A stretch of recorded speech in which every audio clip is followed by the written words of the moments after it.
Welcome to the Israel Bible Podcast. My name is Cyndi Parker. I am an author, speaker, and professor of Holy Land Studies at the Israel Bible Center.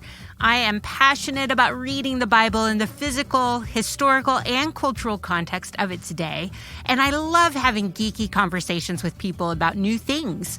In this podcast, I'd like to invite you to join me as I sit down each week with other faculty members of IBC to discover new aspects of the Bible. These are some of my favorite dialogues because as a modern audience reading an ancient text, we know that the Bible does not need to be rewritten, but it needs to be reread. If you listened to the last two episodes of Israel Bible Podcast, you already know that I turned over my interview role to Dr. Yeshaya Gruber, who is the professor of Jewish history and culture at the Israel Bible Center. And Dr. Cyndi Parker is professor of Holy Land Studies at the Israel Bible Center and the usual host of the Israel Bible Podcast. That's right. I get to sit in her chair, so to speak, today and ask her questions, and I'm sure it's going to be a really fascinating and interesting discussion. To be honest, I initially felt a little awkward being on the receiving end of the questions, but I quickly warmed up to the conversation at hand because it has to do with one of my favorite topics, why the land of the Bible should be treated like a character in the biblical narrative.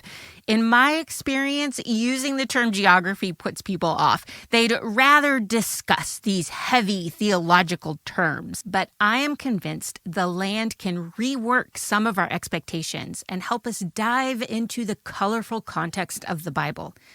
Throughout the last two episodes, after we covered why the land is significant for biblical interpretation and how it became the context for learning to depend on God, we jump into a very specific event everyone is familiar with, though they don't always know the geography behind the event. But before we go there, I realized in the initial edits of the podcast that we barely even scratched the surface about what is in this course. In listening to the Land of the Bible Part 1, we do not try to go chronologically through the Bible, but geographically through the Bible. So I divide the land into geographical zones, and we discuss the unique characteristic of each of those zones and why that helps us read the Bible in a new light.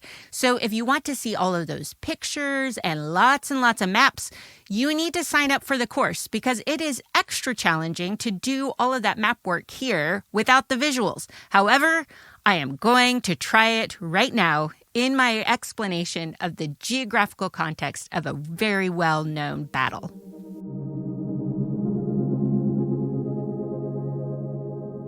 One other example from the biblical text comes to mind, the story of David and Goliath. Yes. Which many people would consider to be mythical, for example, and would say, well, did something like that really happen? I actually used to live next to the Valley of Elah, very, very close. And it's a fascinating place. Maybe you can just tell us how, once again, in this story, the geographical details are deeply embedded and built in and relate to even questions like the veracity of the tale, for instance. And I love this story because one of my favorite things is to take people into this valley because so many people, even if they don't know all that many stories in the biblical text, the David and Goliath one is like it's used even just in pop culture. It's a David and Goliath. Yeah, everyone knows it.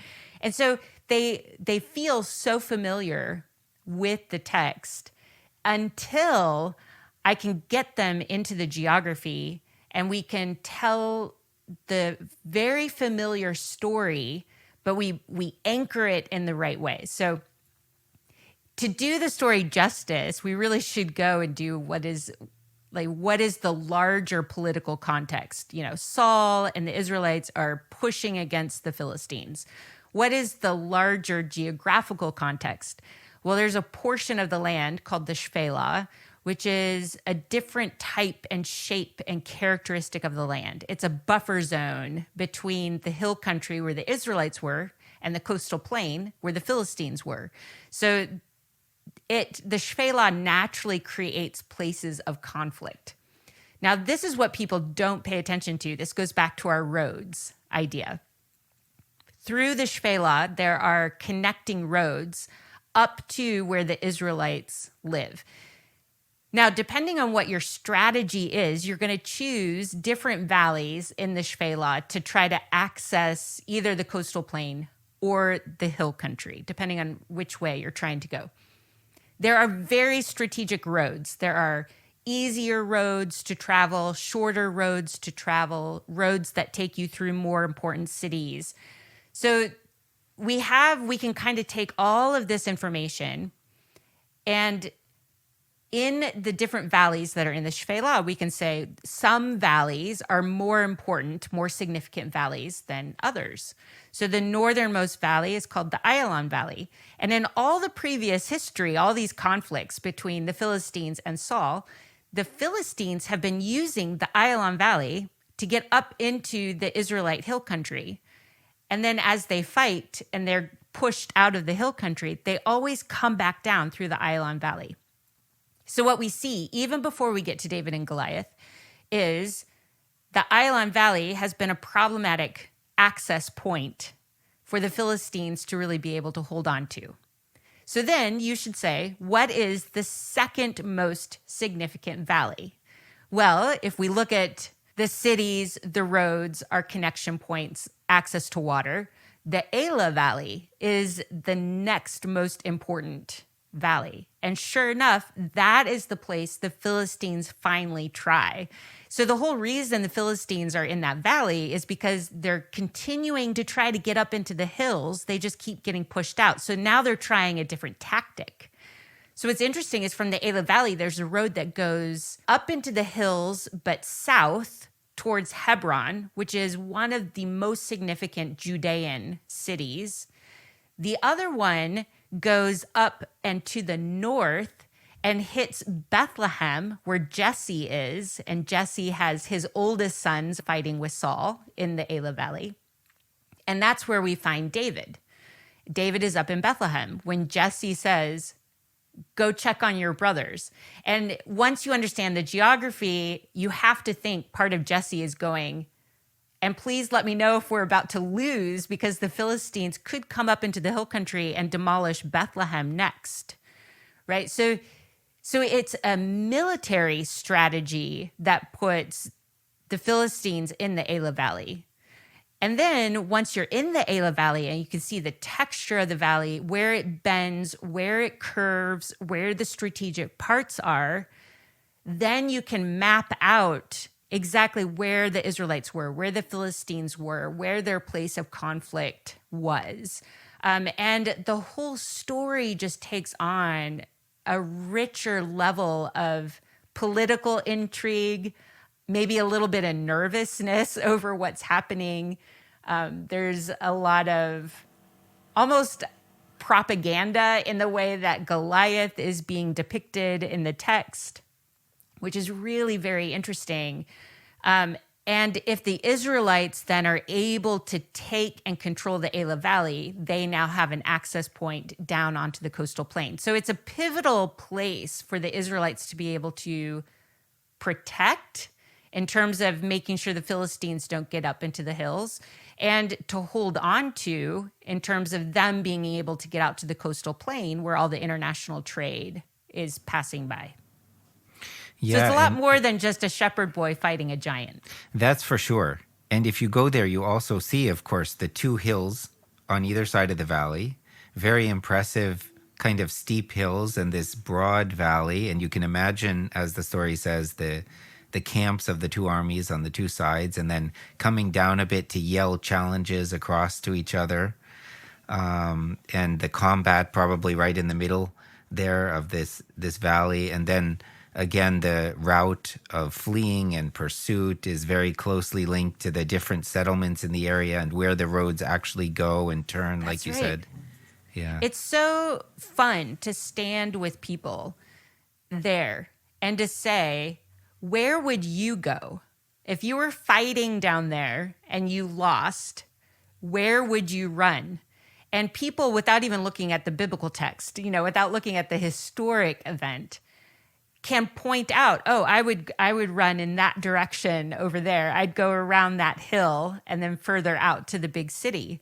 So they're intuitively figuring that out based on the land. And then I go, okay, so now let's read the story. And then when we read the story, that's exactly what happened.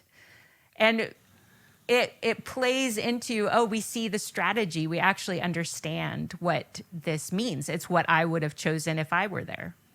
Right. And even though they might not travel today on foot or on a donkey, you can still go on those same roads. That's right. It's so interesting, including the ones that really wind their way up into the hills with all of these curves. You can really imagine the story in a much richer way. I tell people all the time, I'm like, where ancient people chose to put their roads was the most logical spot, which means in modern day, when we build the road, we're building it in the same place. And it is fun to be in Israel and to be on the modern road in a bus or in a car, and then to pass by a section of ancient road, it's just off to the side. You're like, you can see how we're running parallel to each other. Well, we've only briefly mentioned, really, a few of the most important topics, or maybe not even the most important topics, but some of the prominent topics at least, the selection that you have in your first course. And there's another course on listening to the Land of the Bible that deals with a bit of a later period. In some of the other books, we'll have to leave that, I think, to a future conversation, which I very much look forward to. I hope to be invited back to the podcast to have a follow-up conversation. Just a little hint there. But in addition, you have a book coming out. It is called Encountering Jesus in the Real World of the Gospels. Now, aside from the very obvious fact that there just are not enough books on Jesus and the Gospels, what else inspired you to write this book, and what does it offer people? I wrote the book because I teach in Israel all the time, and because I love the geography and I love explaining the character and trying to convince people how valuable it is to listen to the land as a character in the text. And I found when I'm teaching groups of people, they would let me do that when it had to do with the Hebrew Bible and with the Psalms and with images and the prophets. And then when I got into Second Temple text or specifically into the Gospels, they were so certain of the way that they understood who Jesus was as a person. And they would be less willing for me to kind of push on that a little bit. But the more I could get people's feet on the ground and really ask them to pay attention to the land, it started changing the way that they viewed Jesus and the way he would interact with people. When you're just reading the text and you don't understand the political landscape and you don't understand the geography, Jesus seems like an odd character because sometimes he heals people and he says, go tell everyone what I just did.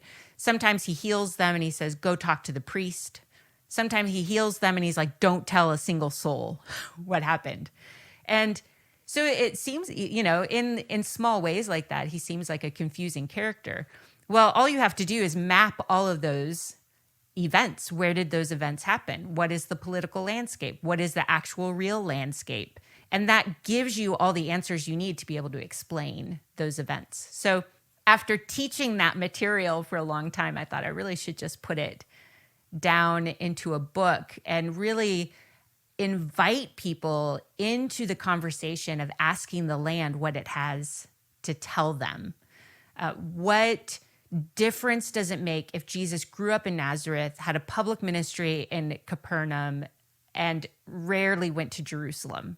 What does that mean for us as we read? And that is all land-oriented material. So it's really just trying to invite people to take a new look, a fresh look at a text that they're very familiar with. What a great idea. And I have to say, I haven't read your book yet, but I hope I will have the opportunity in the near future. I'm expecting to find that indeed those stories about Jesus and his followers, his disciples and others, political entities and so forth, are just as deeply connected to the land and the realities you've been talking about. I mean, there's one example that I use sometimes, and it relates to the stories that he tells. You know, people ask a question, and he says, "A man went down from Jerusalem to Jericho." Now, to a typical reader today, that doesn't mean very much. It's just sort of a factoid, you know, going from one place to another. But for someone who lives in Israel, or for someone of the time in general, that immediately tells you a huge amount about the context, the setting. It's a scenery change. You know, they brought out a new scene onto the stage, and you know you know the context, you know the framework. And that road that you can still go on, of course, from Jerusalem to Jericho, has its own uniquenesses and peculiarities, and is, of course, very, very connected to certain part of the land and to that story that he's going to tell.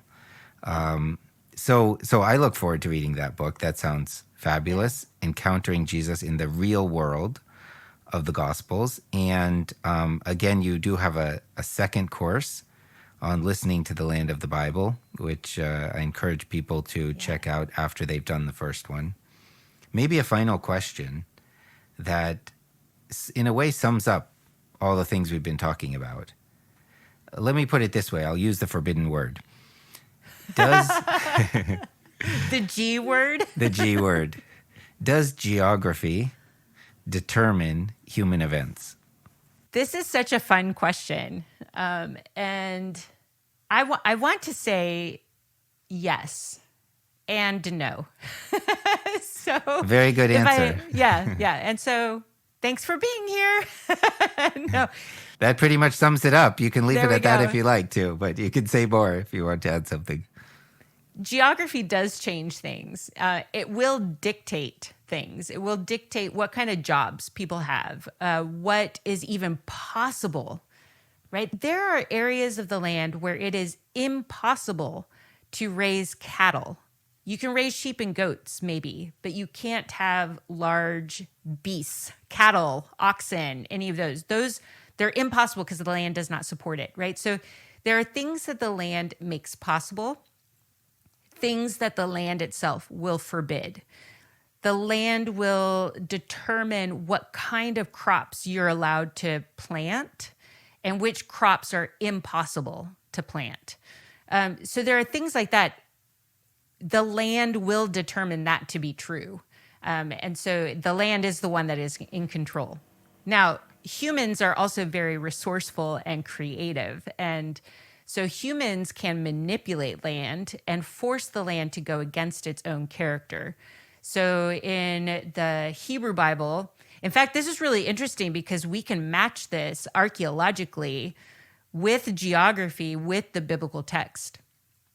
In times where the Israelite government was a strong government, so more of a centralized government, and the land was producing well, the government had the option of redistributing resources. So it could pull olive oil from rich olive oil producing areas and redistribute it down into areas like the Negev or the greater Negev, the great and terrible wilderness, where people could not naturally survive. So in that way, the government, the humans that are in control, can almost overstep what nature allows for and provide for people there. But it takes a lot of effort, and humans have to be at the top of their game to be able to make that happen.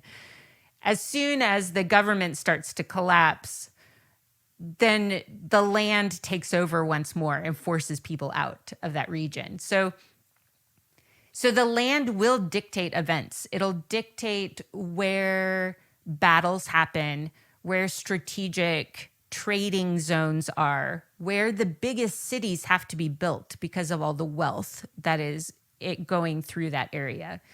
So the land dictates that, but humans do have an uncanny ability to trump nature when it wants to. And we see this a lot in the Second Temple period, which I think is listening to the land of the Bible. We actually do go on and talk about characters who forced the land to behave in a way it wasn't naturally created to behave. Now, that does sound interesting. We will have to have a follow-up conversation, I think. Absolutely.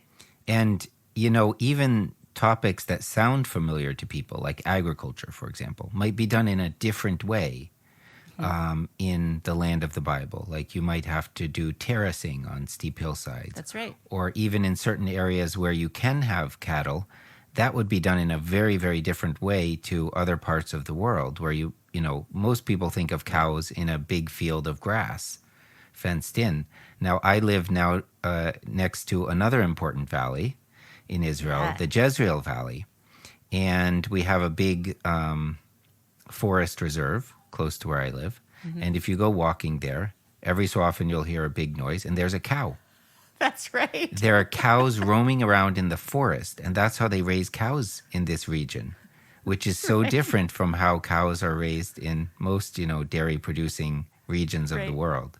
Yeah. So to say there's a wealth of information to be discovered is a gross understatement. That's for sure. But thank you so much for this glimpse into the kind of things that you do explain in your courses and I'm sure in your book.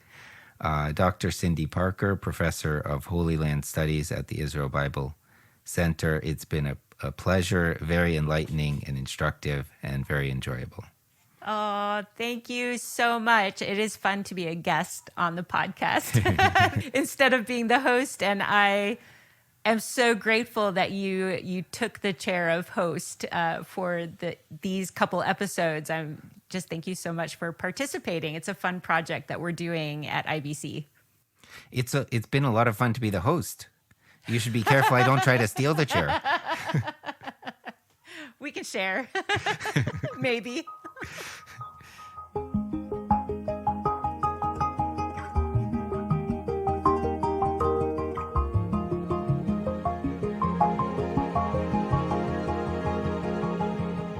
If you like what you hear in this podcast, follow the link in the episode notes to find out how you can get this and many other courses with one small monthly subscription.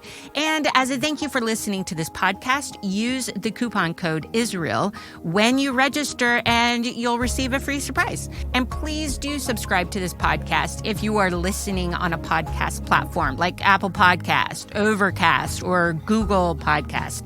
And then rate it so other people have a much easier time finding us. Thank you. And thank you to Jeremy McDonald with Mason Jar Music for mixing, editing, and crafting all the good sounds you hear.